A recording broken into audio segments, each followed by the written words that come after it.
श्री जगदीश प्रसाद गुप्ता छत्तीसगढ़ शासन में chief engineer के पद से रिटायर होने के बाद श्री द्वारिका महाराज स्मृति न्यास के तत्वाधान में श्री द्वारिकाधीश एवं बागेश्वर महादेव मंदिर का वर्ष 2005 में अपने पुत्रों इंजीनियर कुंजन गुप्ता और भुवन गुप्ता के सहयोग से अवंती विहार रायपुर छत्तीसगढ़ में निर्माण करवाया। श्रीमद् भागवत कथा, राम कथा, गीता तत्व, वेदांत आदियों के तात्पर्य को व्यासपीठ से कहने के कारण इन्हें शब्दों द्वारा आचार्य श्री जगदीश भी कहा जाता है।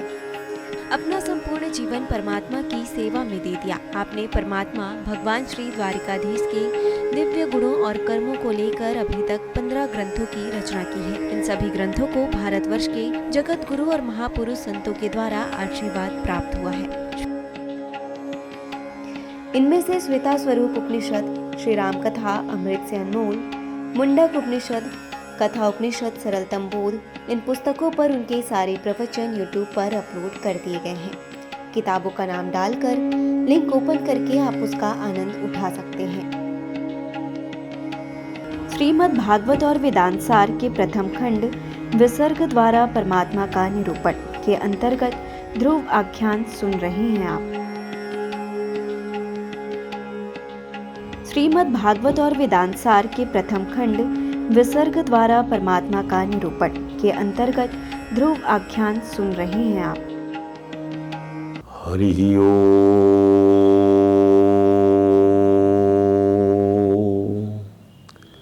समं प्रशांतं सुमुखं दीर्घचारु चतुर्भुजं सुंदर चारु ग्रीवं सुकपोलं शुचिस्मितं समान कर्ण विन्यस्त स्फुरन् मकराकृत कुंडलम हेमांबरम घनश्यामम श्रीवत्सांग श्रीनिकेतनम शंख चक्र गदा पद्म वनमाला विभूषितम नूपुरै विलसित पादम कौस्तुभप्रभयायुतम द्युमत किरीट कटक कटिसूत्रांगयुधम सर्वांग मनोहरम हृदम कृपा प्रसादेश्वरम सुकुमारम अविध्यायेत सर्वांगेषु मनो ददत वंशी विभूषित करान्नो नियदाभात पीतांबरा तरुण बिंब फलाधरोस्तात् पूर्णेन्दु सुंदर मुखात् अरविंद नेत्रात्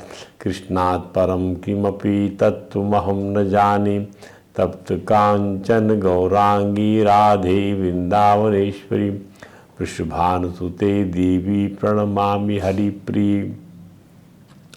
गुरुर्ब्रह्मा गुरुर्विष्णु गुरुदेवो महेश्वरः गुरुः साक्षात् परं ब्रह्म तस्मै श्री गुरुवे नमः। हरे राम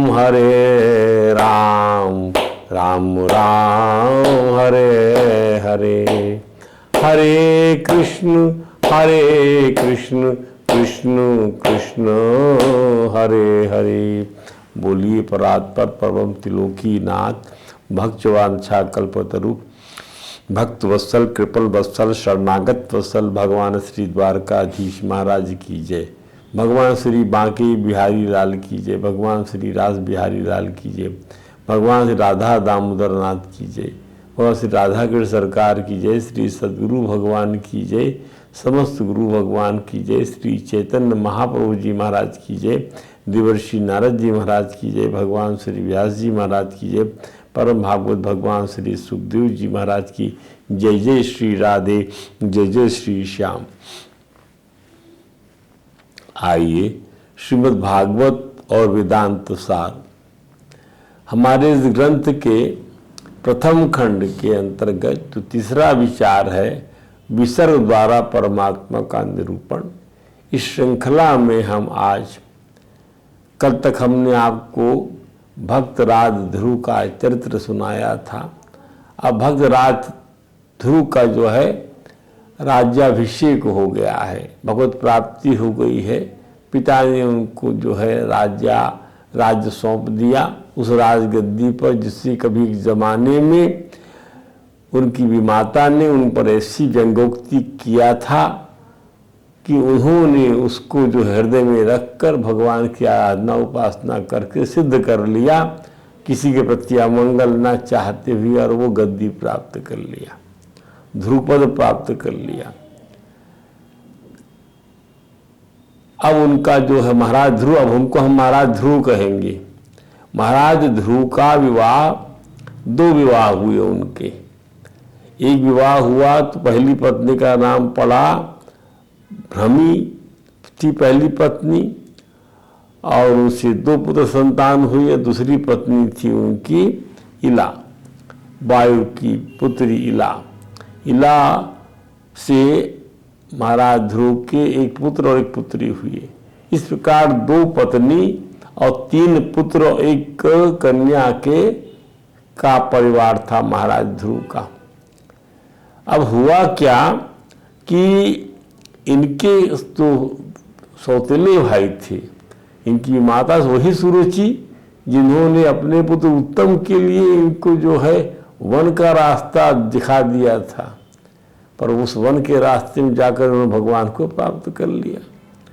तो उन्होंने जब देखा कि उनके भाई उत्तम को एक युद्ध में यक्षों ने मार डाला, फिर क्या था?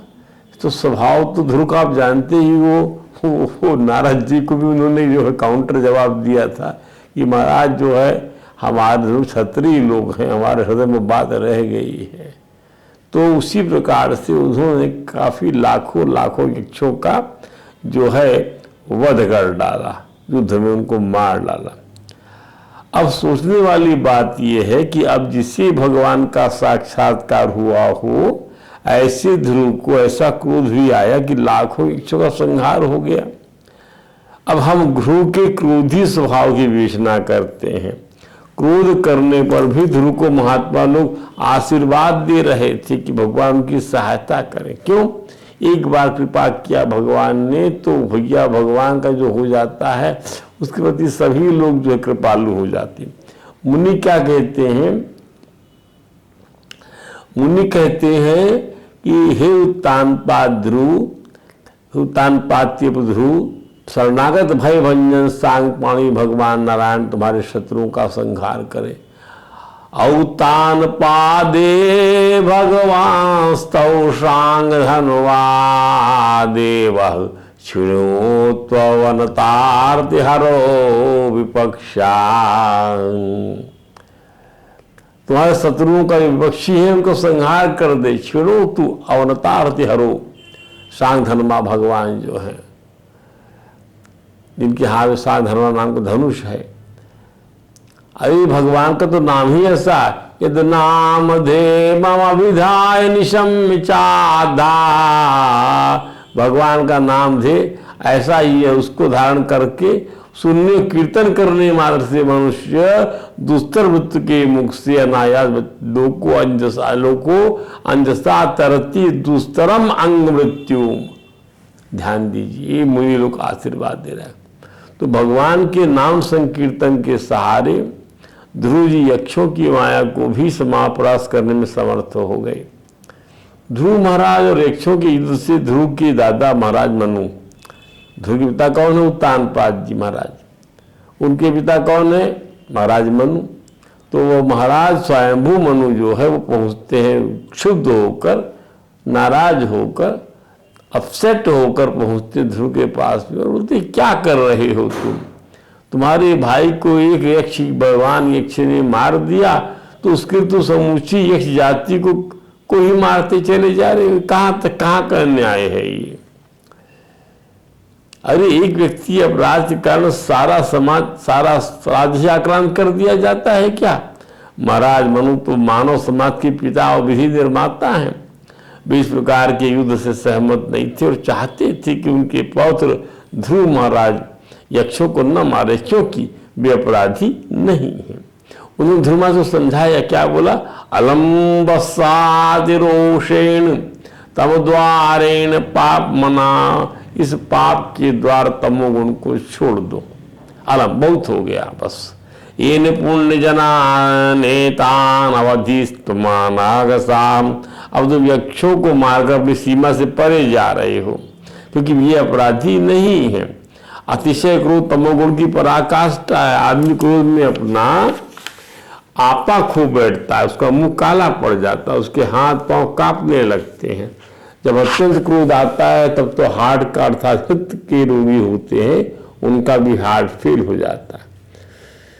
मनु महाराज ने समझाया कि ध्रुव, एक यक्ष ने तुम्हारे भाई को मारकर अपराध किया, तो तुमने लाखों लाखों यक्ष को मार दिया। यह भगवान के अनुयायी साधुओं का काम तो नहीं है, यह पशु बुद्धि का काम है। क्या मतलब? मतलब ये कि पशुओं को आत्मबोध कहाँ होता है? वे तो शरीर का अहंकार करके ही लड़ते हैं ना।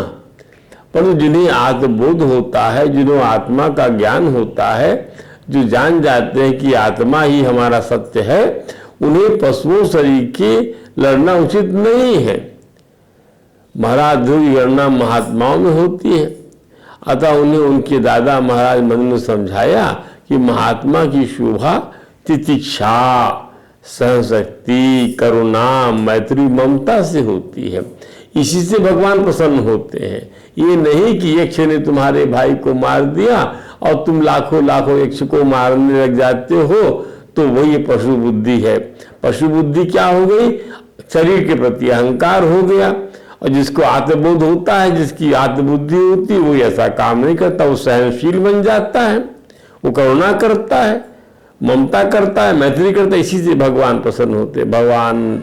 भगवान के प्रसन्न होने पर मनुष्य को ब्रह्म निर्वाण की प्राप्ति हो जाती है। मनु महाराज ने ध्रुव को जो उपदेश दिया, उसकी महत्वपूर्ण बातें समझने के लिए मानव जीवन में कि किस प्रकार से हमको पशु बुद्धि का त्याग कर देना चाहिए। इसलिए किसी वृद्ध जन की, ज्ञानी जन की समाज के बीच में, परिवार के बीच में आवश्यकता होती है, जो समझा सकता है किसी भी ऐसे व्यक्ति को जो पशु बुद्धि से आक्रांत हो जाए, किसी को और खुद ही न्याय करने लग जाए, खुद ही निर्णय करने लग जाए। तो ध्रुव ने जैसे ध्रुव इतना बड़ा भक्त रहा, इतनी कीर्ति संसार में, उसको ऋषि तब भी आशीर्वाद देते थे, परंतु ये घोर कर्म कर बैठा कि अपने भाई उत्तम की मृत्यु का बदला लेने के लिए एक यक्ष ने मारा, लाखों यक्षों को मार डालने का प्रयास किया, मार ही डाला। उसके ऊपर जब भगवान, उनके बाबा दादा महाराज मनु आए और उन ध्रुव को उपदेश दिया, वो महत्वपूर्ण। समझिए क्या कहा उन्होंने। संप्रसन्ने भगवते पुरुषा प्राकृतै गुणैः।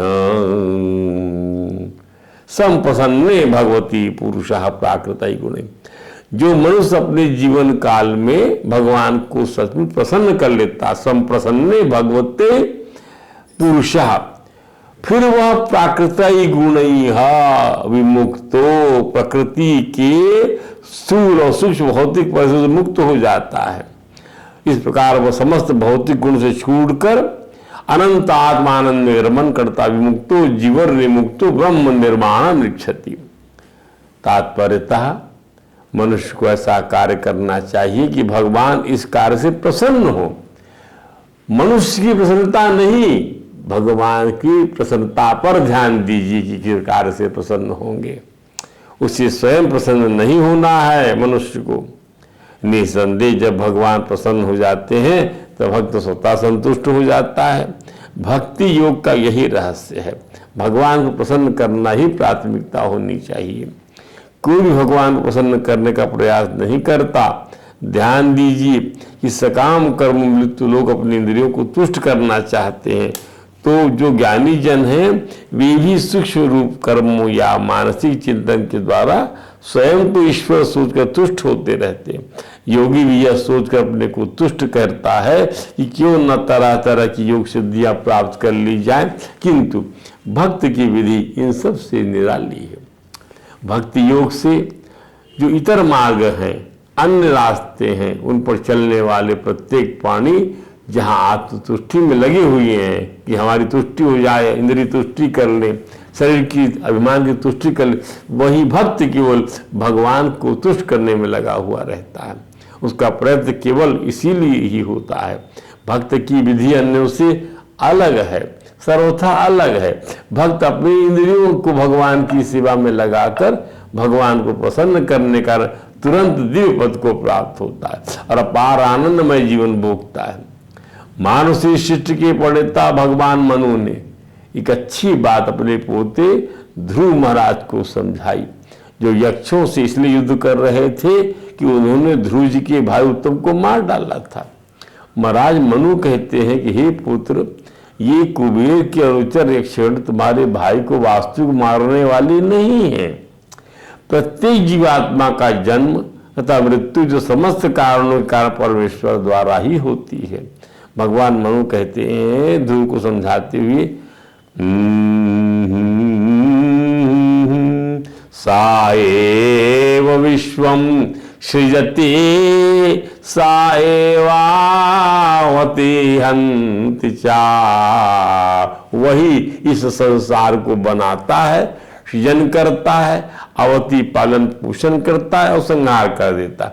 अथापि अनहंकारात् नाजते गुण कर्म भी, और फिर भी इस समस्त कार्यों से में उसका कर्म अहंकार से सना हुआ नहीं है। न अहंकार न अहंकारात् अजते गुण कर्म भी। एष भूतानि भूतात्मा भूतेषु भूत भावना, इसलिए परमात्मा न तो अहंकार से ही और न प्रकृति गुणों से किधर प्रभावित होते। अरे बच्चे, श्री भगवान ही समस्त जीवात्माओं के परमात्मा। ऐसा एष भूतानि भूतात्मा, भूतेषु भूत भावना, भूत माने क्या? प्राणी। भूतानी, समस्त भूतानियों की वो आत्मा है, उनके ईश्वर हैं, उनके पालन पोषण करने वाले हैं, हर भूत प्राणी के नियामक पालक है। अपनी माया शक्ति के माध्यम से सभी जीवों का सृजन पालन संहार करता। स्वशक्त्या माया युक्ता सृजति अति च पाति च, पालन माने अति, पाति माने संहार करते हैं। इसका समझिए कि जो बद्ध जीव होते हैं, जिनका आत्मा का ज्ञान नहीं होता, वो वही देहाभिमान रखने के कारण जगत में अनेक देह प्राप्त करते हैं, अनेक योनियों में जाते हैं। कभी उससे देवता की देह प्राप्त होती, कभी पशु की। देवता की देह पाकर वह देह को ही स्वात्म मान लेता है। इसी प्रकार जब कुत्ते की देह प्राप्त होती तो वह अपने को स्व वही देह मान लेता है। किंतु भगवान के लिए देह तथा आत्मा में ऐसा कोई अंतर नहीं है। इसलिए श्री कृष्ण को सामान्य सोचने वाला उनके दिव्य स्वभाव से, उनके परम स्वभाव से परिचित नहीं है। श्री कृष्ण को सामान्य सोचने वाला उनके दिव्य स्वभाव से परिचित नहीं, महामूढ़ है वह। भगवान श्री कृष्ण को उनके द्वारा किए कर्म जरा भी प्रभावित नहीं करते। ये बहुत महत्वपूर्ण बात है, क्योंकि वे प्रकृति के सभी गुणों से दूषित नहीं होते, उन गुणों से भी अतीत। यही आत्मा का स्वरूप है, यही समझना है। यही सब शास्त्र और यही सब संत समझाते हैं। यही सब उपदेशों का सार है कि हमको प्रकृति के गुणों से प्रदूषित नहीं होना है, गुणों से अतीत बनने की प्रक्रिया में निरंतर आगे बढ़ते चले जाना है। सृष्टि में दो प्रकार की शक्तियां कार्य करती हैं बंधुओं। भगवान अपनी माया शक्ति के द्वारा इस जगत का निर्माण करते हैं, हाँ करते हैं, किंतु वैकुंठ जगत में तो उनकी अंतरंगा शक्ति का प्राकट्य है। भगवान अंतरंगा शक्ति संबद्ध रहते हैं, किंतु भौतिक शक्ति सदैव विलग रहते हैं। क्या बात! अंतरंगा शक्ति से संबद्ध है भगवान, is associated with the divine power and dissociated with the local power. तो भगवान कहते हैं गीता में, मस्तानि सर्वभूतानि न चाहे न चाहम देव अवस्थिताः तेषु अवस्थिताहम्। सभी जीवात्माएं तो मुझ में या मेरी शक्ति बसा करती हैं, किंतु मैं सर्वत्र विशेष रूप से नहीं रहता। सभी जीवात्माएं मुझ में या मेरी शक्ति में बसा करती हैं, किंतु मैं सर्वत्र विशेष रूप से नहीं रहता। वे व्यक्तिगत रूप से वैकुंठ जगत में सदैव स्थित रहते हैं। भौतिक जगत में जहाँ कहीं व्यक्तिगत रूप से रहते हैं वह वैकुंठ जगत ही माना जाता है। वे प्रभु जो भौतिक संसार में आते हैं तो वो स्थान क्या कहलाता है? वह वैकुंठ में। जैसे वृंदावन क्या वैकुंठ बन गया, अयोध्या क्या वैकुंठ बन गया। जैसे मंदिर में शुद्ध भक्तों द्वारा प्रभु की पूजा होती है तो मंदिर मंदिर नहीं वैकुंठ जगत ही माना जाता है। ध्यान दीजिए, मंदिर is not an ordinary building, ये वैकुंठ है जहाँ भगवान का वास होता है, उस प्रकार से वहाँ व्यवहार होना चाहिए। मनु महाराज ने पुनः भक्तराज ध्रुव को समझाया क्या, तमेव मृत्युम अमृतम तात दैवम सर्वात्मनोपेहि जगत परायणम यस्मै बलिम विसृजो हरन्ति गावो यथा वै नसी दाम यंत्रता। जैसे गाय बैल को नथ दिया जाए बैल को तो अपने मालिक का बोरा उठाते, उसी प्रकार जगत की रचना करने वाले ब्रह्मादि भी अपने मालिक परम पिता भगवान श्री कृष्ण की ही आज्ञा का पालन करते, नथे हुए बैल की भांति। यथा वही नसी, नाक में दाम यंत्रता, चलाता है कोई उनको, दाम यंत्रता तो भार रख दिया जाता है। भगवान अभक्तों के मृत्यु रूप है। तमेव मृत्यु किसके लिए, अभक्तों के लिए, और अमृतम ताद दैवम, और भक्तों के अमृत रूप है और संसार के एकमात्र आश्रय हैं। हे पुत्र, तू सभी प्रकार से उन्हीं श्री कृष्ण की शरण ग्रहण करो। मनु महाराज आगे कहते हैं, क्या तुम भूल गए बेटा कि सौतेली माँ के वचनों से तुम जब मरमाहत हुए थे, तुमको उनकी वाणी चुभ गई थी, तो अंतःकरण, उस मरमाहत अंतःकरण के कारण ही तो तुमने अपनी माँ की गोद का परित्याग करते हुए, वन का गमन करते हुए भगवान ऋषिकेश की आराधना किया, तपस्या किया, उन्हें प्रसन्न किया, जिन्होंने त्रिलोकी से ऊपर तुमको ध्रुव पद का अधिकारी बना दिया। बेटे, महाराज मनु कह रहे अपने पौत्र से, तुम्हारे सरल और वैरहीन हृदय में ही तो वे कृपा निदान प्रकट हुए थे। सरल और वैरहीन हृदय, तो तुम अब क्यों अपने चित्त को वैराकार बना रहे, क्यों शत्रुकार बना रहे हो, क्यों यक्षों को शत्रु मान रहे, क्यों मारकाट मचाए हुए हो। बेटा, सतत रूप से उन निर्गुण, अद्वितीय, अविनाशी और नित्य मुक्त परमात्मा को तो अंतःकरण में ही ढूंढते रहो। परंतु अंतःकरण में कोई राग है, द्वेष है, शत्रु है, मित्र है, तो ये वृत्ति जब तक वहां रहेगी तो कहाँ तुमको मिलेंगी। यही वृत्तियां मिलेंगी ढूंढने में तुमको, तो यही ढूंढने में तुम्हारे हाथ में आई है, वो मिलेंगे नहीं। वो इन वृत्तियों से परे रहते हैं ना, वो राग गुणातीत है ना भगवान, ऐसा समझाया। प्रभु में ये भेदभाव प्रपंच नहीं है, परंतु प्रतीत होता है। ये प्रपंच उनमें नहीं है पर प्रतीत होता है, अध्यस्त है उनमें। ये आत्मा में देह अध्यस्त है, आत्मा अशरीरी है। अतः तुम इस प्रतीति का निराकरण करो पुत्र, तभी प्रभु में तुम्हारी प्रीति दृढ़ होगी और उसके प्रभाव से तुमने मैं और मेरेपन के रूप में दृढ़ हुई अविद्या की गांठ को काट पाने में तुम समर्थ हो पाओगे। इस प्रकार भगवान मनु ने अपने पौत्र के क्रोध को शांत किया। क्रोध कल्याण मार्ग का सबसे बड़ा विरोधी है। क्या है क्रोध?